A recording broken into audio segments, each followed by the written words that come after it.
Hello and welcome to ज़रा हट के। मुबशर जैदी, ज़रार खुड़ो और वसतुल्लाह खान का सलाम कबूल कीजिए। आज कौमी असम्बली में 2 बिल पास हुए। पहला बिल तो मरदमशुमारी से मुताल्लिक था, जिसके बारे में 2 रोज़ कबल जो मुश्तरका मफादात काउंसिल ने जो फ़ैसले किए थे, जिनकी रोशनी में 1% जो है जो नताइज है उनका ऑडिट करवाना था थर्ड पार्टी से, उसको बढ़ाकर इस बिल में 5% कर दिया गया है, जिस पे MQM ख़ुसूसन कराची के हवाले से उनके एतराज़ात काफ़ी हद तक दूर हुए हैं और दूसरी जमातों के भी जिनका ये कहना था कि 1% शायद कम रहेंगे, तो 5% हो गया है। उम्मीद है ये जो अबूरी नताइज पहली दफ़ा जिनकी तहत हल्का बंदियाँ होंगी, अब ये मामला निमट जाए और बग़ैर किसी मज़ीद तनाज़े के। दूसरा लेकिन बिल जो आज कौमी असम्बली में पेश किया गया, इंतखाबी इस्लाहात के बिल में आपको पता है जब पास हुआ था तो एक तनाज़ा खड़ा हुआ था कि ख़त्म नबूवत के हवाले से एक जो डेक्लेरेशन थी जिसमें हल्फ की जगह आई बिलीव यानी मैं समझता हूँ का लफ्ज़ डाले गए थे, उनको वापस ले लिया गया था, मगर फिर भी खासा उस पर हंगामा मचा और एक धरना भी इस्लामाबाद में, फैज़ाबाद में आप सबको पता है गुज़श्ता 11 दिन से हो रहा है। तो उस हवाले से भी जो इस्लामाबाद हाई कोर्ट ने फ़ैसला दिया था कि ख़त्म नबूवत के बारे में जितनी चीज़ें शिकें अगर निकाली गई हैं उनको वापस डाला जाए। तो बहुत सी ऐसी शिकें जो कि पॉलिटिकल पार्टीज़ ऑर्डर 2002 में थी और नए उसमें आइन में नहीं थी, जिनको ख़त्म कर दिया गया था, उनको भी आज वापस ले आया गया है। तो सुन लीजिए कि वफाकी वज़ीर क़ानून ज़ाहिद हामिद, जिनके ऊपर अपोजिशन इल्ज़ाम लगाती है कि उनकी ये गलती थी, जिसको वो न सिर्फ डिनाई भी करते हैं, तरदीद भी करते हैं, बल्कि ये कहती हैं कि ये क्लैरिकल मिस्टेक थी। भारत उन्होंने आज डाइस पर खड़े होकर इस बिल के बारे में क्या बताया। अहमदीज़ का इन सब के वही स्टेटस रहेगा जो कि आइन में दर्ज है, यानी कि गैर मुस्लिम। अब सर एक और भी शिक इसमें इंसर्ट की गई जिसको 7C कहते हैं, और वो शिक के मुताबिक अगर कोई शख्स अपने आप को वोटर रजिस्टर करवा ले और किसी और शख्स को एतराज़ होए कि ये मुस्लिम वोटर नहीं है, तो वो रिवाइजिंग अथॉरिटी को कंप्लेंट दे सकता है, ऑब्जेक्शन दे सकता है, और रिवाइजिंग अथॉरिटी फिर 15 दिन के अंदर नोटिस देगी उस शख्स को, और उसकी रिक्वायरमेंट होएगी कि वो जो ख़त्म नबूवत का हल्फ है उस पर दस्तखत करे। जी, आपने सुन लिया वफाकी वज़ीर क़ानून ने क्या कहा। हालांकि इनको बार वजाहत भी करनी पड़ रही है कि जी मैं मुसलमान हूँ, मैंने इतने उम्रे किए हैं, मैंने इतना कसम मैं मुसलमान हूँ। इससे पहले एक वीडियो भी रिलीज करनी पड़ी बिल्कुल सोशल मीडिया के ऊपर, और मैं इनको बिल्कुल ब्लेम नहीं कर रहा, क्योंकि जो माहौल बनाया गया था इलेक्शन बिल के बाद, आपको याद है शेख रशीद की धुएंधार तकरीर, Ali Mohammad of the PTI उनका भी था, शहबाज शरीफ का भी कुछ इसमें रद्द अमल आया है या मौक़िफ़ आया है सामने। तो यार मतलब कौन है जिसने इस इशू को पॉलिटिकल फुटबॉल नहीं बनाया, मुझे ये बताइए। सही बात है। अच्छा, क्योंकि हुकूमत ने पहले कहा था कि वो आई बिलीव और हल्फनामे से कोई इतना ज़्यादा फ़र्क नहीं पड़ेगा, क्योंकि जब आप जीतते हैं इलेक्शन और जब आप हल्फ उठाते हैं तो उस हल्फ में ये चीज़ें शामिल हैं। बहरहाल वफाकी वज़ीर दाखिला जो है एहसन इकबाल साहब, वो खासे भिनाए हुए लगे आज मुझे। उन्होंने क्योंकि इस चीज़ को पहले कहा था कि हम सोच भी नहीं सकते कोई ऐसी तरमीम करने का जिससे ख़त्म नबूवत के क़ानून के ऊपर कोई आँच आए, मगर आज उन्होंने अपने भाई वफाकी वज़ीर क़ानून जो हैं, मतलब उनके कॉलीग, उनको भी ये समझाने की कोशिश की कि इतना कोई बड़ा तूफ़ान खड़ा नहीं हुआ। तो सुनिए एहसन इकबाल ने क्या कहा। सियासत के अंदर किसी का ईमान और किसी का अल्लाह के रसूल से ताल्लुक उसका और उसके खुदा का मामला है। हम किसी को सफाइयां देने के पाबंद नहीं है। कोई शख्स मेरे ईमान का या इनके ईमान का, ये इस हाउस में से किसी के ईमान का फैसला नहीं कर सकता। अल्लाह ताला ने और अल्लाह के रसूल ने किसी को सर्टिफिकेट नहीं दिया जिससे हमने लेनी है, सनद लेनी है कि मेरा और मेरे अल्लाह के रसूल और अल्लाह के रसूल से मेरा क्या निस्बत है। तो मैं अपने भाई से कहूंगा कि आपका जो ईमान है वो आपका जाती है, जो अल्लाह को मालूम है।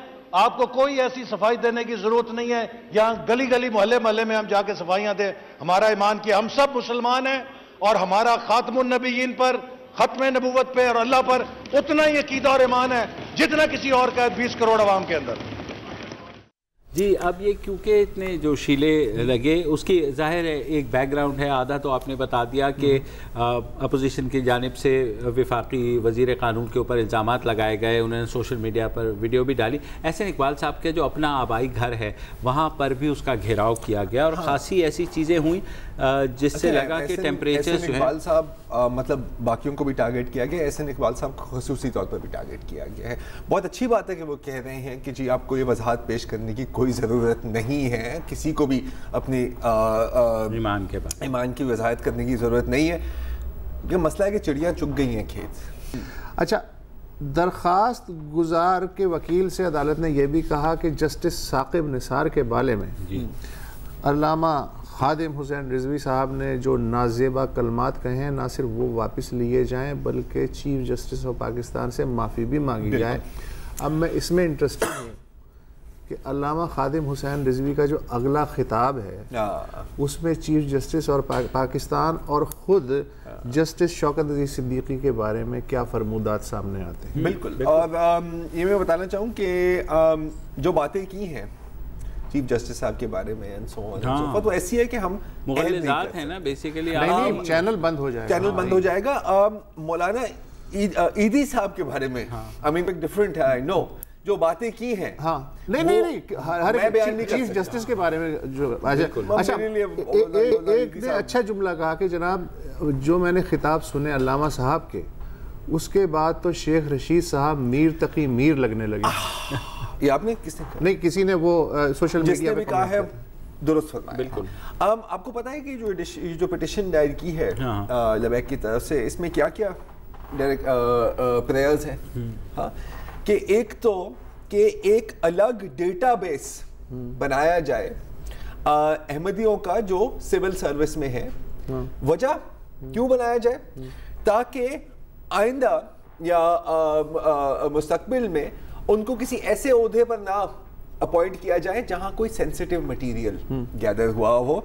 ये भी कि एक डिटेल्ड रिपोर्ट आप दें कि कौन कौन से अहमदी फेडरल गवर्नमेंट में सर्व कर रहे हैं, उनकी क्या जो अदालत को पिटीशन दी गई। अदालत को पिटीशन। अच्छा, आपने एक पोजीशन का हवाला दिया। हाँ।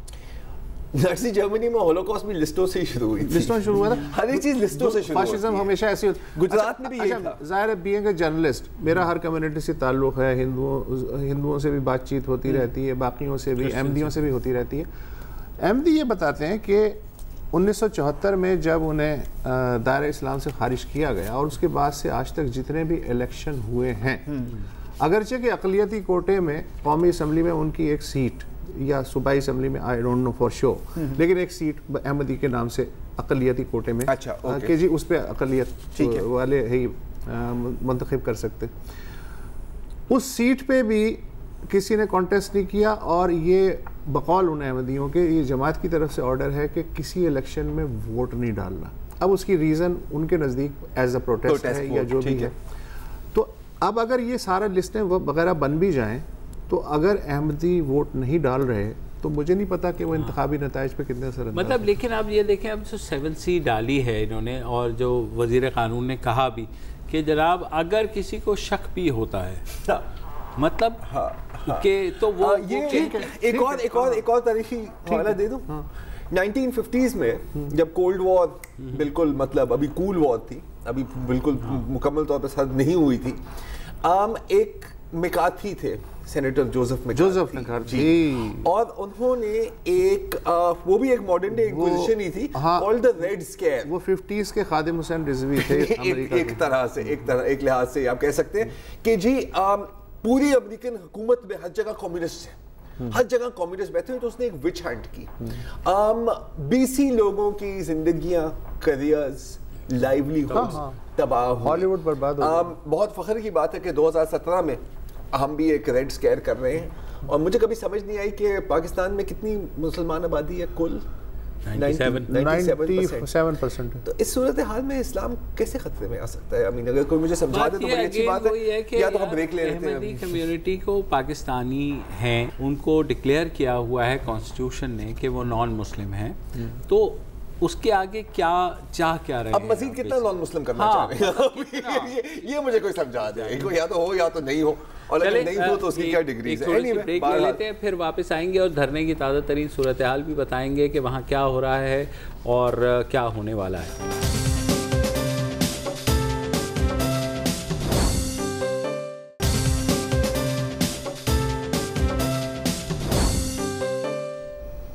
Welcome back. और धरने की ताज़ा तरीन सूरत हाल यही है कि इस्लामाबाद हाई कोर्ट का फ़ैसला आने के बाद धरने वालों ने कहा कि हम ये फ़ैसला नहीं मानेंगे, और उसके बाद जो है डिस्ट्रिक्ट मैजिस्ट्रेट साहब ने उन्हें ख़त भी लिखे। अब मुझे नहीं पता वो उन तक कैसे पहुँचेंगे। भारत डिस्ट्रिक्ट मैजिस्ट्रेट ने ख़त लिखा है कि अब तो अदालत ने भी कह दिया है अब आप लोगों को वो तो कहने कि हम तो है ही नहीं, एक बंदा है उसकी कैंसिल कर दिया, जो कर लो। तो वो जो है नहीं, लेकिन उन्होंने लबैक पार्टी के उसके वो किया है कि आप लोग यहाँ से हट जाए। अच्छा, दरमियान में अब रेंजर्स भी वहाँ आ गए हैं और इकबाल से इजाज़त ली जी, एहसन इकबाल साहब क्योंकि असेंबली में थे तो पीछे से आ गए। तो वो जो है बहरहाल अब क्योंकि वो आ गए हैं तो अब ये है मैंने नोटी बात की है, लेकिन हाँ गो नोटी शॉट पूछी को कर लो। नहीं आप अच्छा एनीवे, तो जनाब अब देखना यह है कि क्या होता है। बारिश इस्लामाबाद में शदीद हो रही है। नहीं, बारिश इस्लामाबाद में शदीद हो रही है, अल्लाह ताला भी हाँ, लेकिन वो अज़्म मुसम्मम के साथ बैठे हुए, उन्हें आप लाइटली मत लें। अच्छा। वो जो बैठे हुए धरने पे। अच्छा, एक और चीज़ जो हम कल भी डिस्कस करना चाह रहे थे, लेकिन जाहिर है कि वो वक्त की कमी की वजह से, जनूबी वज़ीरिस्तान में जो वाना टाउन में एक अमन कमेटी वजूद में आई पिछले माह जी, और उसने कुछ पम्फलेट उसकी जानिब से तकसीम हुए। एक पम्फलेट डॉन को भी मिला था, अगर ये स्क्रीन पे दिखा सकें। उस पम्फलेट में है कि जी कौमी मिशरान, मोतबरान और उलमाए कराम वाना के मुख्तलिफ इलाक़ों के नाम भी हैं कि उन्होंने ये फ़ैसले किए हैं कि मंगनी और शादी पे रक़्स व मौसीक़ी और कौमी रिवायत के ख़िलाफ़ जो खुशी का बरमला इजहार है उस पर पाबंदी है। रात 10 बजे के बाद चौराहों पे बैठ के आप बात नहीं कर सकते, ये माकूल पाबंदी है। सबसे जो इम्पोर्टेंट इसमें था इश्तिहार में वो ये था कि बालिग महरम के बग़ैर किसी औरत के बाज़ार से सौदा सुलभ ख़रीदने, डॉक्टर के पास बग़र्ज़ इलाज या रूहानी इलाज के लिए तावीज़ और दम दुरूद के लिए जाने की इजाज़त नहीं होगी। अच्छा, अब अगर कराची में ये हो तो समझ में आता है, वहाँ तो मेरा ख्याल है कि फाटा में वैसे ही बाज़ारों में कहाँ ख़वातीन नज़र आती हैं, लेकिन ये बहरहाल उन्होंने पाबंदी लगाई है। ये इश्तिहार जो था कमेटी के कोई सरपरस्त हैं ऐनुल्लाह साहब जी, उनके नाम से जारी हुआ। उसके बाद हुआ ये कि जो एहतियातन सीडी बेचने वाली और मोबाइल फ़ोन की दुकानें वो खुद ब खुद बंद हो गई। हालांकि इसमें रक़्स व मौसीक़ी का कोई नहीं चाहता कि कोई उनकी दुकान चला दे सीधी। अच्छा, ये सब हो रहा था।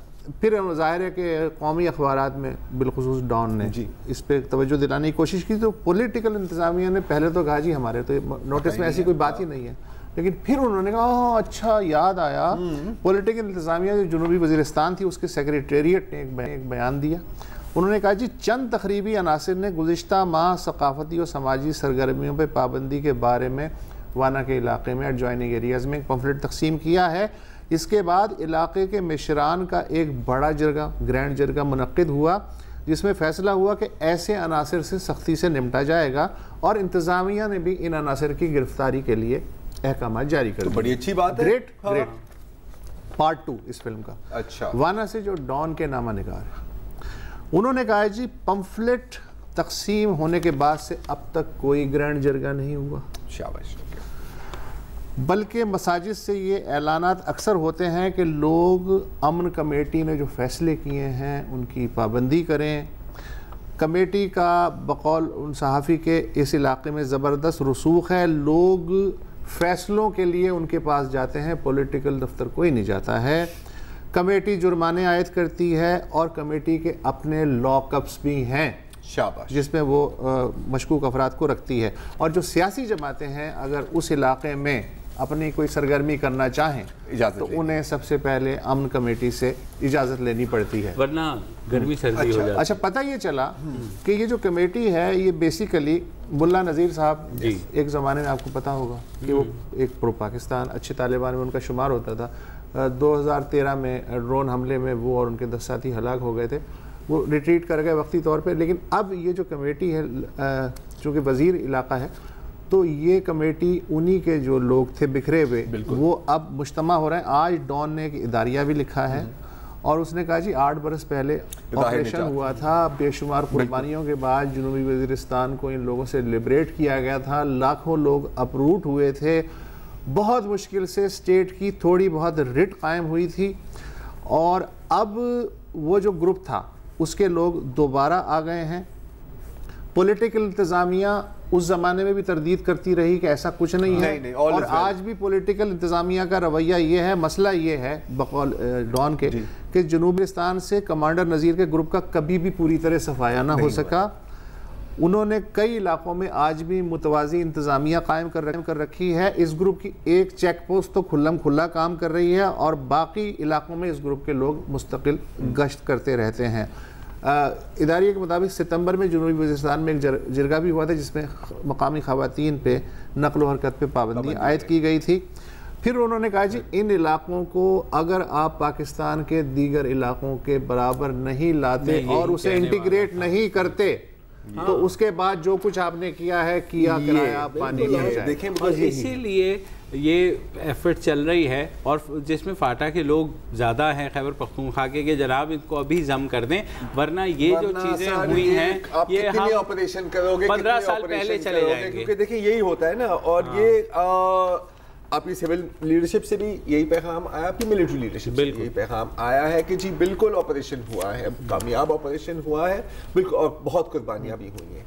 लेकिन अगर पॉलिटिकल फॉलो अप नहीं हुआ तो बेहतर है कि आप ऑपरेशन करते ही ना, because you will go back to the same situation. और ये जो तरीके कमिटियां फैसले कराना, यार देखो काम इसी तरह शुरू हुआ था, काम ऐसे शुरू हुआ था। शुरू में फैसले हुए थे, फिर एक शाहीन फोर्स नौजवानों की बनी थी, उसने म्यूजिक की दुकानें तोड़ फोड़ की, मोबाइल की तो लोगों ने बंद करनी शुरू की। फिर उसके बाद उन्होंने फैसले करने शुरू किए, वहाँ कमिश्नर डिप्टी कमिश्नर कह रहे थे नहीं ये तो ठीक लोग। अच्छा इसको ना उसके बाद फिर आपने देखा कि क्या भाई इसको आप स्टेट विद इन स्टेट भी नहीं कह सकते। बताइए क्यों? क्योंकि फाटा में तो स्टेट है ही नहीं ना इस उस अंदाज में जितना पूरे पाकिस्तान में है, तो ये फिर स्टेट ही बन जाती है।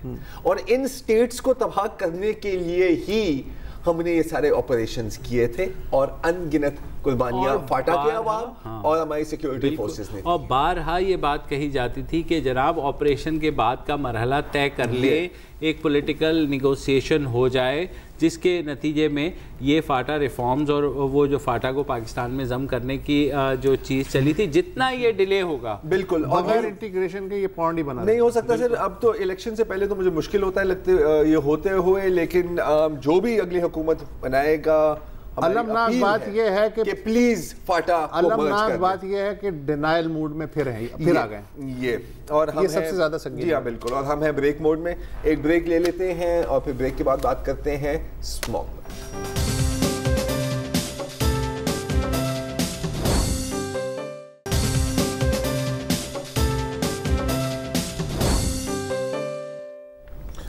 Welcome back.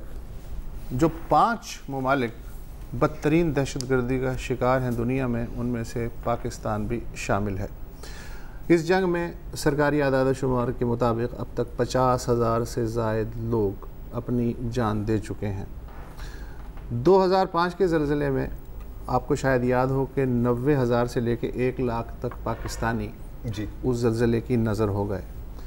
4 जो पाक भारत जंगें हुई हैं 1948 से 99 तक, उनमें कुल मिला के 10 से 12,000 पाकिस्तानी वो जहाँ भाग हो चुके हैं। मैं उसमें वो बांग्लादेश वाले शामिल नहीं कर रहा हूँ।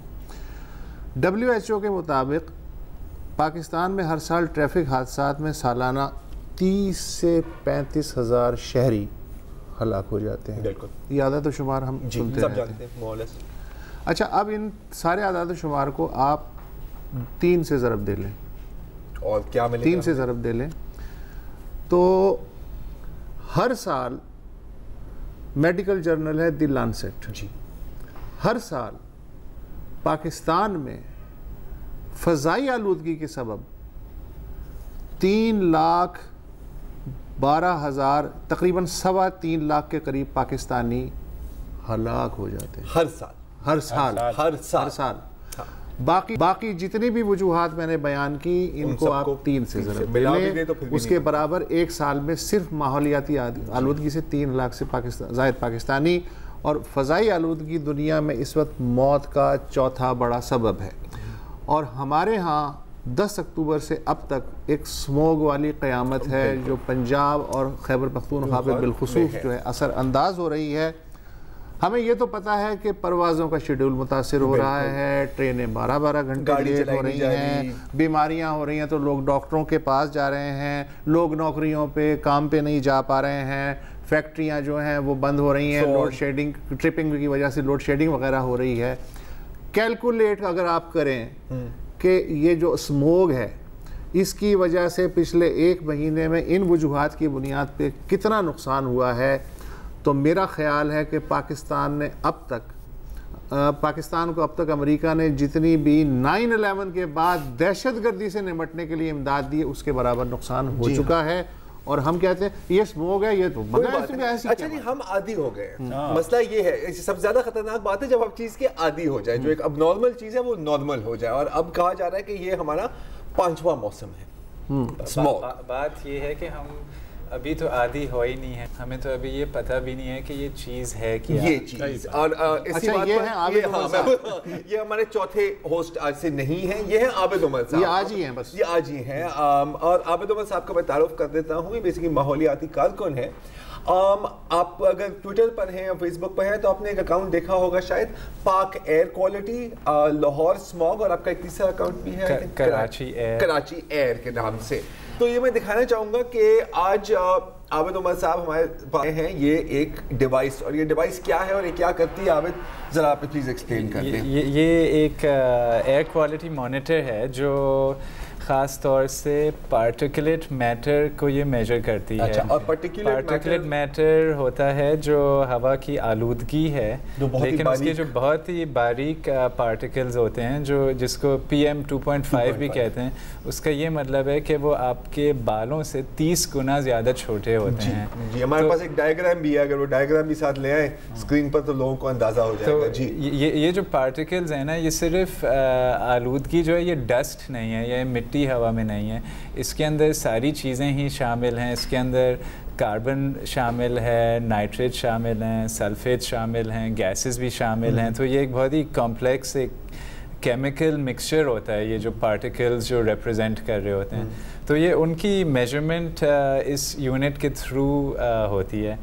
तो बाकी मुल्क के ममालिक में तो ये गवर्नमेंट जो है जिस तरह से मौसम बताती है कि कल का क्या मौसम होना है या इस वक्त क्या मौसम हो रहा है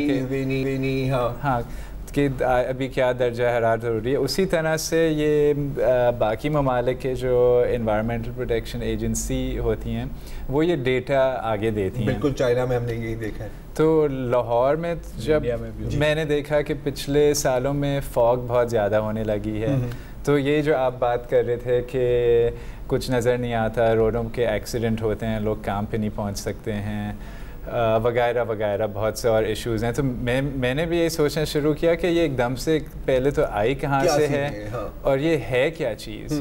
तो आज से कोई 1.5 साल पहले मैंने सबसे पहला एक मॉनिटर लगाया था ख़ुद मालूम करने के लिए कि ये फॉग है या स्मॉग है। ठीक है। तो इससे तो यही पता चला कि ये तो सिर्फ स्मॉग नहीं है, हमारे शहरों के तो बहुत बुरे हालात हैं।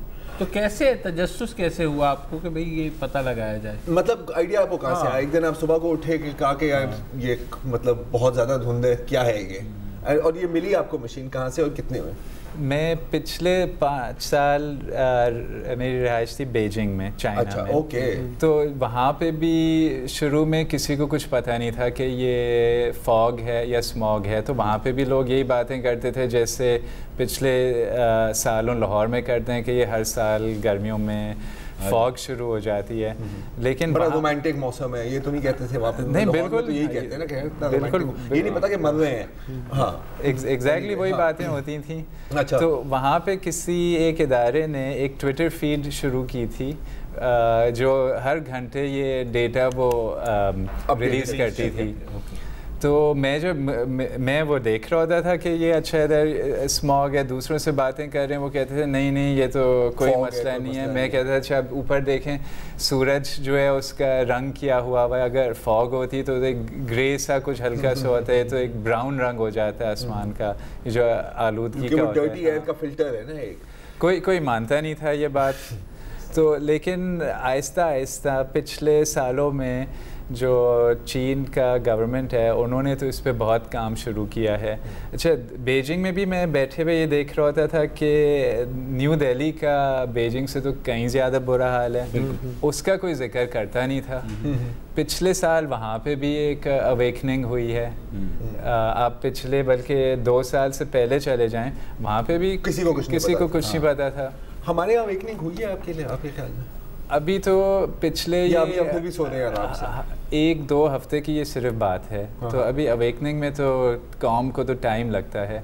और अभी क्योंकि बारिश हो गई है और स्मॉग चला जाएगा तो लोग कहेंगे कोई मसला नहीं, अगले साल फिर अवेकनिंग होगी। अच्छा आबिद, अब आपने हमारे यहाँ की भी रीडिंग ली है जी? हाँ, इस ऑफिस की अभी भी मेरे ख्याल यहाँ पे रीडिंग चल रही है। तो अभी क्या है रीडिंग हमारी यहाँ पे? स्टूडियो की क्या है? स्टूडियो की क्या रीडिंग हमारी बनने वाले?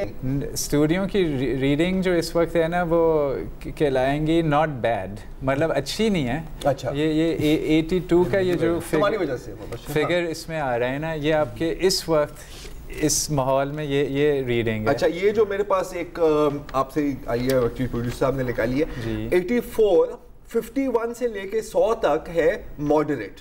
इसका मतलब है कि चलो गुजारा है। ये कहते हैं, जैसे अभी मैं कहीं कुछ डेटा देख रहा था, पेरिस में जो वहाँ की एवरेज रीडिंग होती है कोई 12 सालाना एवरेज, वहाँ पे भी बहुत काम हो रहा है ये एयर पोल्यूशन पे। वो तो पेरिस के शहर के बीच में अब ट्रैफिक गाड़ियों का आना बंद कर दिया है। थोड़ा भी ज़्यादा रीडिंग चली जाए तो वो कहते हैं वो जो ऑड एंड इवन कह के आधी गाड़ियाँ नहीं आ सकती हैं शहर में। अच्छा, पेरिस का वो मैं बात खत्म करूँ। नहीं, पेरिस छोड़ो, हम पंजाब के पेरिस की भी बात करते हैं ना इसके बाद, जो इसका नाम है लाहौर, क्योंकि लाहौर की काफ़ी रीडिंग्स हैं। आबिद साहब के पास एक छोटी सी ब्रेक लेते हैं, उसके बाद वापस आते हैं।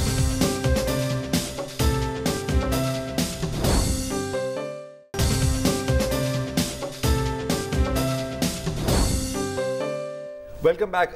अगर आप लाहौर के रहायशी हैं तो आपको थोड़ा फिक्रमंद होने की ज़रूरत है, क्योंकि ये है जो अभी स्क्रीन पर आपकी आएंगी, ये है कल की रीडिंग्स। और कल की जो हाईएस्ट है लाहौर अपर मॉल में आपने भी एक सिस्टम लगाया हुआ है। मैं ख्याल आपके कराची, लाहौर, इस्लामाबाद, पेशावर जी हर जगह आपके सिस्टम लगे हुए हैं। 8 बजे की जो टाइमिंग है रीडिंग है वो है 558। ये सुबह 8 बजे जी, जिसका मतलब है कि everyone will experience serious health effects. इस टाइम पर इतनी पीक क्यों है यहाँ पर? इस टाइम पे जो लाहौर में ये जो पीक आई है, ये जो क्रॉप बर्निंग हमारे जो फार्मर्स कर रहे होते हैं, तो उसकी वजह से उनके पास कोई ऑल्टरनेटिव ही नहीं है कि जब वो नेक्स्ट सीजन के लिए प्लांट करने से पहले उन्हें ज़मीनें करनी होती हैं। ठीक है। अच्छा, ये 558 860 मेरी समझ में इसलिए नहीं आ रहा कि मयारी तौर पे कितनी होनी चाहिए कि उससे पता चले कि ये बेस्ट है एयर क्वालिटी, और उसके बाद ताकि मैं अंदाज़ा हो सके कि 550 कितनी होती है। पाकिस्तान के जो नेशनल एनवायरनमेंट क्वालिटी स्टैंडर्ड्स हैं वो कहते हैं सालाना एवरेज होनी चाहिए 10। हमने देखा कि दिल्ली में तो स्कूल उन्होंने बंद कर दिए और ख़ासा वो हुआ, यहाँ पर उन्हें टाइमिंग्स थोड़ी एडजस्ट की थी, लेकिन बच्चे जब जाते हैं तो जाहिर है मास्क हमने अमूमन देखा है कि मोटरसाइकिल पे भी एक साहब जा रहे तो खाली उन्होंने लगाया हुआ और बच्चों ने नहीं लगाया हुआ, तो बच्चे क्या करें? वो बच्चों को ये मास्क पहनाना मुश्किल है, इसलिए उनके लिए मास्क की साइज़ छोटी होनी चाहिए है। वो यहाँ पे तो आराम से मिलेंगे नहीं। तो एक तो मास्क, लेकिन एक तो टेम्प्रेरी वो एक हल है, लेकिन करना क्या चाहिए कि बच्चों को स्कूल नहीं भेजें उन दिनों में, स्कूल्स बंद होने चाहिए हैं। लेकिन बुनियादी बात ये नहीं है आबिद कि पहले डेटा तो हो फिर ये डिसीजन ली जाए, क्योंकि डेटा के बुनियाद पर डिसीजन ली जाती है ना। तो मैं आपसे एक सवाल ये पूछना चाहूँगा कि हुकूमती लेवल पर ये इस तरह की मशीन क्यों नहीं इस्तेमाल की जाती? अगर आपने एज ए सिटीजन 5-6 मशीनें लगा दी हैं पाकिस्तान में, तो हुकूमत पाकिस्तान तो कोई 10,000 मशीनें उठा सकती है आराम से, ये क्यों नहीं हो सकता? ये तो मशीन है कि अपने पर्सनल इस्तेमाल के लिए, इसका डेटा ठीक है, उसकी क्वालिटी जो डेटा की रिलायबिलिटी है वो जो होनी चाहिए, लेकिन वो उसी तरह से कि अब हम ये जैसे एक शो में बैठे हुए हैं, ये पूरा एक प्रोफेशनल इक्विपमेंट और कैमराज और सब कुछ है, अगर आप इसको अपने मोबाइल फ़ोन से शूट करने लगें तो थोड़ा तो फ़र्क होगा ना। ये आइडिया मत देना। अच्छा वैसे सीरियसली मत ले डॉन इंतजामिया। ओके, ये जो टेंशन पैदा करने वाला आला आप लाए हैं, ये कितने में खरीदा आपने? ये तो मैं बाहर से लेके आया था, ये तकरीबन $300 का है। हाँ, तो हुकूमत पंजाब $300 में खरीद सकती है। मैं ख्याल अच्छा, $300 200 का किकबैक होगा तो 500 तो कर दे भाई। मुझे एक सवाल बहुत जोर से आ रहा है, क्योंकि मुझे ये बताइए, बीजिंग में भी आप रहे, किस तरीके से ये चीज़ ख़त्म होगी? स्मॉग को ख़त्म करने के स्टेप्स क्या होंगे, कोई अगर 3-4 बता दें। इसके तो बहुत ही ज़्यादा चीज़ें हैं जो हमको एड्रेस करनी है। एक तो ये जो 5th सीज़न की जो वजूहात है, क्रॉप बर्निंग, इसके लिए हमें कोई दूसरा रास्ता ढूंढना है फार्मर्स के लिए। वो इस वक्त कोई रास्ते तो बहुत हैं, टेक्नोलॉजी वो है, लेकिन एक होता है कि एक पॉलिटिकल विल चाहिए है। अच्छा, अब एक आखिरी बात, इंडस्ट्री मैं बताऊं, पॉलिटिकल विल और अंडरस्टैंडिंग की अगर मैं आपको एक मिसाल दूं सिर्फ, या विल से मुराद वसीयत है। Good bye.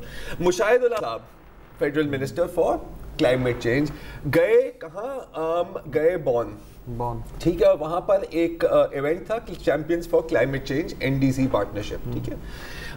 वहाँ पर वो गए, एक 5 मिनट की स्पीच लेकर लिखी हुई, ठीक है, और वहाँ पर पता लगा उन्हें कि यार ये तो स्पीच डिलीवरी का नहीं है, यहाँ पर तो सवाल और जवाब होंगे।